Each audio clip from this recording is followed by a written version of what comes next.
Good morning students. आज हम evaluation यानी कि मूल्यांकन के बारे में पढ़ेंगे। बच्चों देखो, मूल्यांकन का शाब्दिक अर्थ है मूल्य जमा अंकन, अर्थात मूल्यों का माप। या अगर मैं साधारण शब्दों में कहूँ तो मूल्यांकन शब्द का अर्थ है किसी व्यक्ति, वस्तु या फिर किसी व्यक्ति की उपलब्धियों का मापन करना। या फिर अगर मैं कहूँ, मूल्यांकन एक ऐसी प्रक्रिया है जिसके द्वारा यह निर्धारित किया जाता है कि विद्यार्थियों ने किस सीमा तक अनुदेशनात्मक उद्देश्यों की प्राप्ति की है। Evaluation is a wider concept than testing and measurement. बच्चों देखो, कई बार हम ये बोलते हैं कि इवेल्युएशन के किसकी टेस्टिंग करना या मेजरमेंट है, लेकिन बच्चों इसके पीछे सच्चाई नहीं है। इवेल्युएशन इन सबसे बड़ा कॉन्सेप्ट है, मतलब हम इवेल्युएशन को टेस्टिंग और मेजरमेंट नहीं बोल सकते।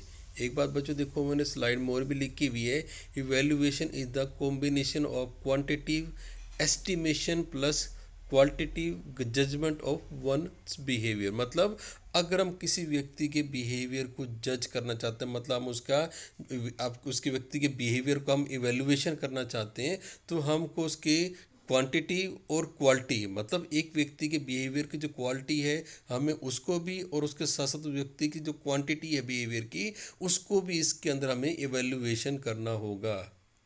हेलो स्टूडेंट्स, अब आप स्लाइड देखेंगे। स्लाइड में लिखा हुआ डेफिनेशंस। बच्चों देखो, हमें इवैल्यूएशन की डेफिनेशंस के बारे में भी पता होना चाहिए। बच्चों देखो, इवैल्यूएशन की सबसे पहले डेफिनेशन जो मैंने यहाँ बताई है वो है धानेकर जी। धानेकर जी क्या बोलते हैं, evaluation may be defined as a systematic process of determining the extent to which educational objectives are achieve by pupil is. ये धानेकर जी क्या बोलते हैं, इवेल्युएशन क्या है, एक ऐसी सिस्टमेटिक प्रोसेस है जिसके द्वारा हम ये जान सकते हैं कि बच्चों ने कितने हद तक ऑब्जेक्टिव्स को अचीव किया। अब बच्चों देखो, एक और डेफिनेशन है क्वाइल एंड हाना। अब क्वाइल एंड हाना क्या बोलते हैं, evaluation is the process of gathering and interpreting evidence on changes in the behavior of the student as they progress through school। कि वो क्या बोलते हैं कि इवेल्युएशन क्या है, एक ऐसी प्रोसेस है जिसके द्वारा हम क्या कर सकते हैं, एविडेंस इकट्ठे कर सकते हैं। कौन से एविडेंस, कि स्कूल में बच्चों के बिहेवियर को कितना चेंज किया, मतलब बच्चों के बिहेवियर के प्रोग्रेस को हमने अगर जज करना है तो हम इवेल्युएशन के द्वारा जान सकते हैं कि बच्चों की बिहेवियर में कितना चेंज हुआ, कितना बच्चों का बिहेवियर वहाँ से स्कूल से बदला, वो हम इवेल्युएशन के माध्यम से जान सकते हैं। Types of evaluation. बच्चों देखो, हमारे पास इवेल्युएशन करने के 3 तरीके हैं जिसके बारे में मैंने आपको इस स्लाइड में बताया हुआ है। बच्चों देखो, सबसे पहला तरीका हमारा है डायग्नोस्टिक इवेल्युएशन। बच्चों दूसरा तरीका हमारा है फॉर्मेटिव इवेल्युएशन, और बच्चों नंबर 3 हमारा है समेटिव इवेल्युएशन। Diagnostic evaluation. बच्चों देखो, हम अगर इस इवेल्युएशन के बारे में बात करें तो बच्चों मैंने स्लाइड में बताया हुआ है done in the beginning of the teacher learning process. मतलब जब भी क्लास के अंदर टीचर लर्निंग प्रोसेस स्टार्ट होती है तो शुरू में ही क्या होता है, हम इस तरह की इवेल्युएशन का प्रयोग करते हैं। कभी आपने लेसन प्लान में देखा होगा, हम वहाँ पर पीके टेस्टिंग मतलब प्रीवियस नॉलेज टेस्ट करते हैं।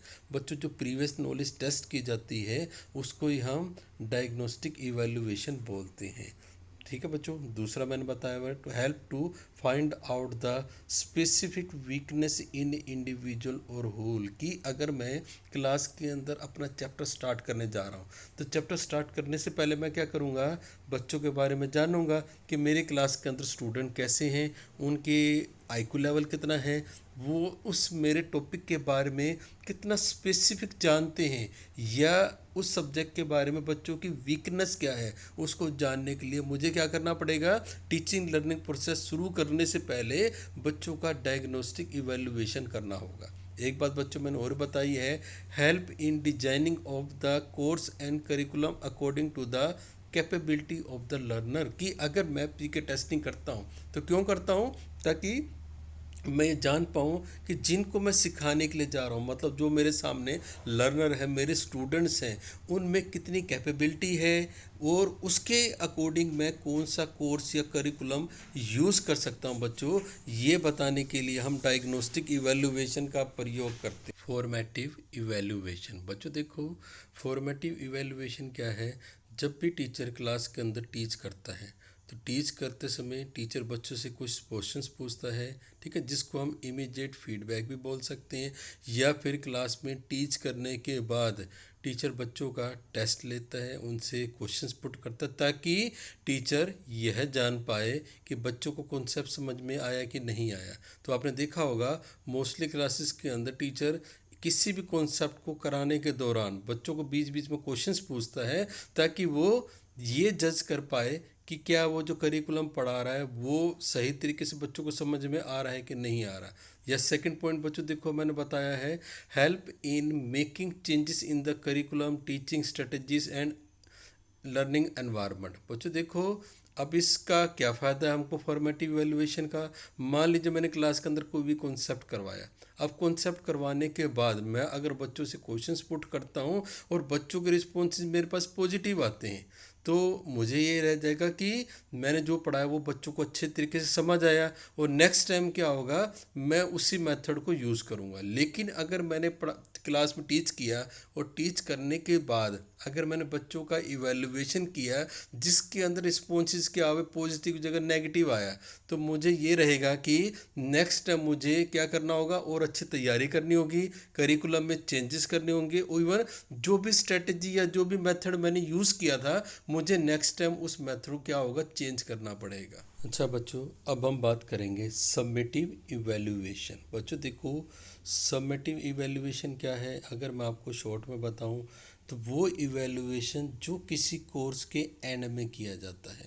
जैसे मान लीजिए मैं कोई कोर्स कर रहा हूँ और कोर्स के ख़त्म होने के दौरान जो आपकी ईयरली एग्ज़ाम्स होते हैं उनको हम सबमिटिव इवैल्यूएशन बोलते हैं। या फिर जैसे मैंने स्लाइड से बताया हुआ है, जजमेंट मेकिंग प्रोसेस की पूरे कोर्स के एंड में हम जजमेंट कर सकते हैं कि क्या इस विद्यार्थी को नेक्स्ट पार्ट के लिए भेजा जा सकता है या नहीं भेजा जा सकता। मतलब एक क्लास से दूसरी क्लास में बच्चों को ट्रांसफ़र करना है ईयर के एंड में, तो उसके लिए जो भी हमारे फाइनल एग्ज़ाम्स होते हैं उसको हम सबमिटिव इवैल्यूएशन बोलते हैं। जिसको देखो बच्चों, मैंने यहाँ लिखा भी हुआ है, इस इवैल्यूएशन को हम टर्मिनल एग्जामिनेशन मतलब कि ईयरली एनुअल एग्ज़ाम भी बोल सकते हैं। अब बच्चों ये क्यों किया जाता है? देखो मैंने इसे बताया हुआ है, cumulative assessment for the purpose of selection, promotion, prediction, recording और अदर एडमिनिस्ट्रेटिव पर्पज। बतो देखो, मैंने आपको बताया था कि इसका क्या पर्पज है, कि क्या हम किसी बच्चे को दूसरी क्लास में प्रमोट करें, ठीक है, कि क्या उस बच्चे ने दूसरी क्लास के लिए अपने आप को क्वालिफाई कर लिया, इस चीज़ को देखने के लिए, या फिर जैसे इसने बताया हुआ रिकॉर्डिंग करने के लिए कि क्या बच्चा नेक्स्ट क्लास के लिए तैयार है कि नहीं। उसके लिए जो भी हमारे एनुअल एग्ज़ाम होते हैं उसको हम समेटिव असेसमेंट या इवैल्यूएशन भी बोल सकते हैं। Steps in evaluation process. बच्चों देखो, अब हम बात करने जा रहे हैं इवैल्यूएशन प्रोसेस के लिए हम किन स्टेप्स को फॉलो करते हैं। सबसे पहला स्टेप है बच्चों फॉर्मुलेटिंग एंड सिलेक्शन ऑब्जेक्टिव। बच्चों देखो, सबसे पहला हमारा काम क्या होता है कि क्लास में जाने से पहले हम अपने माइंड के अंदर कुछ ऑब्जेक्टिव्स या एम को डिसाइड करते हैं, जिसको हम बोलते हैं सिलेक्शन ऑफ द ऑब्जेक्टिव्स, ताकि मेरे माइंड में ये क्लियर रहे कि जब भी मैं क्लास में पढ़ाने के लिए जाऊंगा तो मेरे वहाँ पर एम या ऑब्जेक्टिव क्या होंगे। अब बच्चों देखो, सेकंड मैंने बताया है डिफाइनिंग द ऑब्जेक्टिव, कि अब मैंने ऑब्जेक्टिव्स अपने माइंड में बना लिए, लेकिन मुझे उन ऑब्जेक्टिव को अपने लेसन प्लान के अंदर भी लिखना पड़ेगा, ताकि मुझे कल को ये पता रहे कि क्या मैंने ऑब्जेक्टिव्स को अचीव किया कि नहीं किया। अब बच्चों देखो, मैंने ऑब्जेक्टिव्स बना लिए, उनको डिफाइन कर लिया लेसन प्लान में। अब मैं क्या करूँगा बच्चों, लर्निंग एक्सपीरियंस मतलब क्लास के अंदर मैं क्या करूँगा, टीचिंग लर्निंग प्रोसेस को चलाऊँगा। अब मैं जब भी क्लास के अंदर टीचिंग लर्निंग प्रोसेस चलाऊँगा उसमें हमारा इंट्रैक्शन भी होगा, टीचिंग एड्स का यूज़ भी होगा, मेथड का यूज़ भी होगा, इवन हम वहाँ पर फीडबैक वगैरह सब कुछ करेंगे। तो ये जो प्रोसेस हमारी चलेगी ये होती है टीचिंग लर्निंग प्रोसेस। अब बच्चों नंबर 4 क्या है, division and adopting assessment procedure. अब मैंने क्लास के अंदर बच्चों लेसन प्लान पढ़ा दिया और पढ़ाने के बाद मैं क्या करूँगा, बच्चों का असेसमेंट करूँगा। असेसमेंट क्यों करूँगा, ताकि मैं यह जान पाऊँ कि जिन बच्चों को मैंने जो भी टॉपिक करवाया है, क्या वो टॉपिक उनको समझ में आया कि नहीं आया। अगर मुझे रिस्पॉन्सेज पॉजिटिव मिलते हैं तो मैं पूरी तरह से आश्वस्त हो जाऊंगा कि जो भी मैंने ऑब्जेक्टिव्स बनाए थे वो मैंने क्लियर मतलब अचीव कर लिए। लेकिन अगर मेरे पढ़ाने के दौरान या पढ़ाने के बाद जब भी मैंने इवैल्यूएशन किया और इवैल्यूएशन में जो रिस्पॉन्स पॉजिटिव नहीं आया, तो मैं अपने माइंड के अंदर इस चीज़ को सोच लूँगा कि जो भी मैंने ऑब्जेक्टिव बनाए थे वो फेल हो गए। इसका मतलब क्या होगा, मुझे नेक्स्ट टाइम और अच्छे तरीके से तैयारी करनी होगी। तो बच्चों 4 स्टेप्स होते हैं। पहले ऑब्जेक्टिव्स को हम माइंड में बनाते हैं, फिर ऑब्जेक्टिव्स को हम लेसन प्लान में लिखते हैं, फिर हम क्लास में जाके बच्चों को टीच करना जिसको बोलते हैं लर्निंग एक्सपीरियंस, और लास्ट में हम बच्चों क्या करते हैं, असेसमेंट करते हैं, और जिसके साथ ही हमारा क्या है, इवेल्युएशन की प्रोसेस कंप्लीट हो जाती है।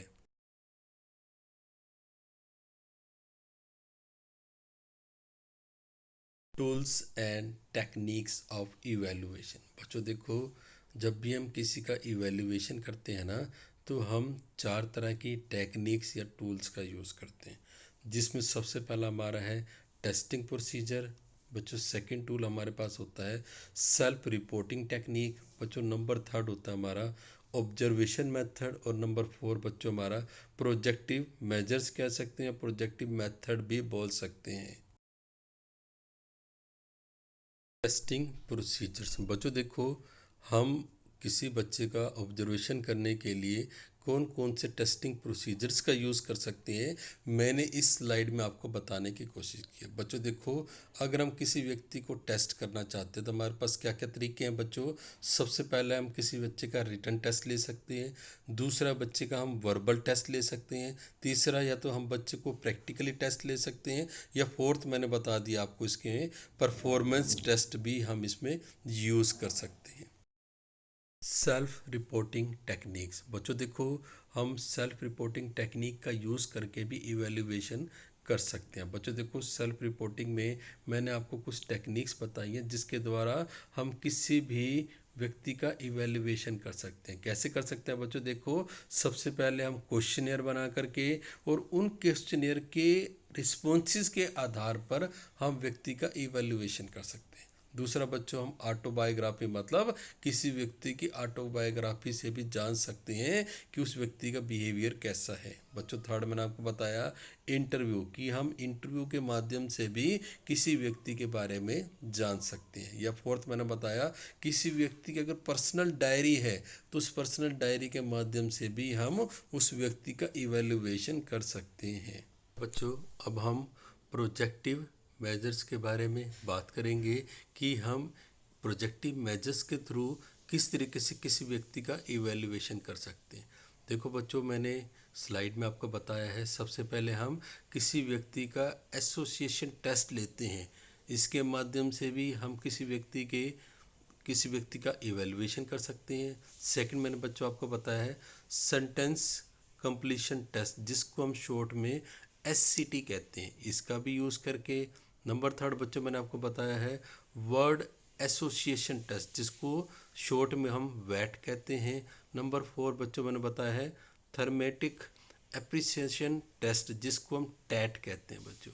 इसके अलावा बच्चों मैंने आपको एक और बताया है रोशा इंक, जिसको हम ब्लोट टेस्ट या RIBT भी बोलते हैं। बच्चों इन टेस्ट का प्रयोग करके हम प्रोजेक्टिव मेथड के थ्रू किसी व्यक्ति का इवैल्यूएशन कर सकते हैं। Characteristics of good evaluation. बच्चों देखो, एक अच्छे इवैल्यूएशन के लिए हमारे पास काफ़ी मात्रा में टूल्स होते हैं, लेकिन मेनली हम 3 टूल्स का यूज़ करते हैं जिससे हमारा जो इवैल्यूएशन अच्छा बन पाता है। अब बच्चों कौन कौन से हमारे पास टूल्स हैं, सबसे पहले बच्चों हमारे पास है वैलिडिटी। बच्चों जो भी हम इवैल्यूएशन टेक्निक का यूज़ कर रहे हैं, सबसे पहले उसका क्या होना चाहिए, वैलिड होना ज़रूरी है। अगर वो टेक्निक वैलिड नहीं है ना, तो बच्चों जिसका भी हम इवैल्यूएशन करेंगे हमको अच्छा रिजल्ट प्राप्त नहीं होगा। बच्चों सेकंड मैंने बताया हुआ है रिलायबिलिटी, मतलब जिस भी इवैल्यूएशन टूल का हम यूज़ कर रहे हैं बच्चों, उसका रिलायबल मतलब विश्वसनीय होना ज़रूरी है। अगर हमारा टूल विश्वसनीय विश्वसनीय नहीं है,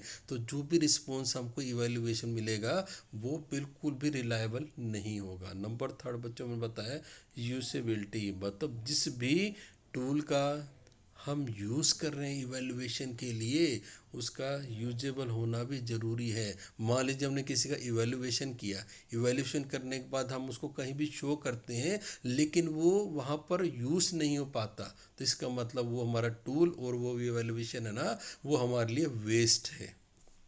टाइप ऑफ टेस्ट बच्चों देखो, हमारे पास टेस्ट के टाइप्स हैं, जिसमें सबसे पहले बच्चों हमारे पास है अचीवमेंट टेस्ट। अचीवमेंट टेस्ट बच्चों इसको हम दो भागों में बांट सकते हैं। सबसे पहला है स्टैंडर्डाइज टेस्ट और सेकंड बच्चों टीचर मेड टेस्ट। अब बच्चों देखो, जो टीचर मेड टेस्ट है ना, इसको भी हम तीन पार्ट्स में डिवाइड कर सकते हैं। मतलब किसी भी टीचर ने कोई भी टेस्ट बनाया ना, तो हम तीन तरीके से टीचर टेस्ट बना सकता है। सबसे पहले टीचर बच्चों का रिटन टेस्ट ले सकता है, फिर सेकंड वे में टीचर बच्चों का ओरल टेस्ट ले सकता है, या टीचर क्लास के अंदर प्रैक्टिकली टेस्ट भी ले सकता है। अब बच्चों देखो, मैंने स्लाइड में आपको बताया हुआ है, रिटन टेस्ट है ना, उसको भी लगभग तीन पार्ट्स में बांटा गया है। जैसे कि आपने देखा होगा, हमारे टीचर जब भी हमारा टेस्ट लेते हैं ना, वो या तो एस्से टाइप टेस्ट लेते हैं, या वो शॉर्ट आंसर टाइप लेते हैं, या फिर वो ऑब्जेक्टिव टाइप लेते हैं। बच्चों देखो, ये सारे के सारे क्या अचीवमेंट टेस्ट के पार्ट हैं, और हमारे क्लासरूम के अंदर टीचर इन सभी टेस्ट टेक्निक्स का यूज़ करते हैं। Types of standard achievement test बच्चों देखो, जब भी हम कहीं पर भी स्टैंडर्ड अचीवमेंट टेस्ट का यूज़ करते हैं, हमारे पास स्टैंडर्ड अचीवमेंट टेस्ट को यूज़ करने के 5 तरीके हैं। बच्चों देखो, या तो हम किसी व्यक्ति का एप्टीट्यूड टेस्ट कर सकते हैं, ठीक है बच्चों। सेकंड, हम पर्सनैलिटी टेस्ट का यूज़ कर सकते हैं। थर्ड, हम इंटरेस्ट टेस्ट का यूज़ कर सकते हैं। फोर्थ, हम इंटेलिजेंसी टेस्ट का यूज़ कर सकते हैं। और नंबर 5 बच्चों हमारा है एटीट्यूड टेस्ट। बच्चों देखो, ये जो 5 मैंने आपको बताए हैं, ये पाँचों के पाँचों हमारे स्टैंडर्ड अचीवमेंट टेस्ट के टाइप हैं। इन सब का यूज़ करके भी हम किसी व्यक्ति का क्या कर सकते हैं, इवैल्यूएशन कर सकते हैं। यूज़ ऑफ इवैल्यूएशन बच्चों देखो, इवैल्यूएशन के बारे में हम कंप्लीट पढ़ चुके हैं बच्चों। अब हम बात करेंगे इवैल्यूएशन की ज़रूरत क्या है। बच्चों देखो, सबसे पहले ज़रूरत क्या है कि इवैल्यूएशन के माध्यम से हम स्टूडेंट की परफॉर्मेंस के बारे में जान सकते हैं, या फिर मैं कहूँ इवैल्यूएशन के माध्यम से हम स्टूडेंट का एकेडमिक अचीवमेंट, कि बच्चे की एकेडमी के लिए हम ये कह सकते हैं कि बच्चे ने अब तक क्या क्या अचीव किया, हम इवैल्यूएशन के माध्यम से जान सकते हैं। अब सेकंड बच्चों देखो, for the teacher for judging the achievement of objective. बच्चों देखो, हम इवैल्यूएशन के माध्यम से ये भी जान सकते हैं कि टीचर जो क्लास के अंदर पढ़ा रहा है, क्या उसने अपने ऑब्जेक्टिव्स को अचीव किया कि नहीं किया। बच्चों, वो टीचर अपने इवैल्यूएशन टेक्निक का यूज़ करके अपने बारे में भी जान सकता है कि मैंने जिस भी टेक्निक का यूज़ किया, मेथड का यूज़ किया, जो मैंने कॉन्सेप्ट पढ़ाया, क्या वो सही से टीच किया गया कि नहीं किया गया। नेक्स्ट बच्चों, मैंने बताया फॉर गाइडेंस वर्कर। बच्चों देखो, हमारे जितने भी इवैल्यूएशन टेक्निक्स का हम यूज़ करते हैं बच्चों, इसमें एक फ़ायदा ये भी है, ये इसका एक ज़रूरत ये भी है कि जो भी किसी के बारे में अगर कोई व्यक्ति किसको गाइड करना चाहता है, मान लीजिए मैं किसी व्यक्ति के गाइडेंस काउंसलिंग व्यक्ति के पास गया और मैंने कहा कि मुझे आप गाइड कर दो कि मैं आगे लाइफ में क्या करूं, फ्यूचर मेरा मतलब किस तरह के मैं जॉब्स को ऑप्ट करूं। वो बच्चों, अगर मैं किसी से गाइडेंस लेने जाता हूं ना, तो वो भी क्या है, मेरे एकेडमिक रिकॉर्ड के आधार पर मुझको बता सकता है कि मुझे आगे क्या करना चाहिए। बच्चों देखो, और किसके लिए इसका फ़ायदा है बच्चों, रिसर्चर के लिए भी क्या है, जो व्यक्ति रिसर्च करते हैं वो भी इवैल्यूएशन टेक्निक का यूज़ करके और अधिक से अधिक मात्रा में अच्छे तरीके से रिसर्च कर पाएंगे। और बच्चों कहाँ पर, एजुकेशनल जो एडमिनिस्ट्रेटिव हैं वो भी इवैल्यूएशंस का यूज़ करते हैं ताकि वो बच्चे के बारे में जान पाए। फॉर इम्प्रूविंग स्कूल एक्टिविटी, जैसे स्कूल के अंदर एक्टिविटी होती है, तो हम इवैल्यूएशन टेक्निक से ये भी जान सकते हैं कि स्कूल में और किस तरह की एक्टिविटी का यूज़ किया जा सकता है ताकि बच्चे का कंप्लीट डेवलपमेंट या विकास किया जा सके। नेक्स्ट बच्चों, मैंने बताया फॉर प्रमोटिंग को करिकुलर एक्टिविटी कि बच्चों हम इस इवैल्यूएशन टेक्निक का यूज़ करके क्लास के अंदर और ज़्यादा से ज़्यादा को करिकुलर एक्टिविटीज़ का भी इम्प्रूवमेंट कर सकते हैं। मतलब ज़्यादा से ज़्यादा एक्टिविटी को हम यहाँ पर क्या करेंगे, प्रॉम्प्ट करने की कोशिश कर सकते हैं। थैंक यू स्टूडेंट्स, आपने मेरा वीडियो देखा। मैं आशा करता हूँ कि आपको मेरा वीडियो अच्छा लगा होगा। प्लीज़ मेरी वीडियो को ज़्यादा से ज़्यादा लाइक, शेयर और सब्सक्राइब ज़रूर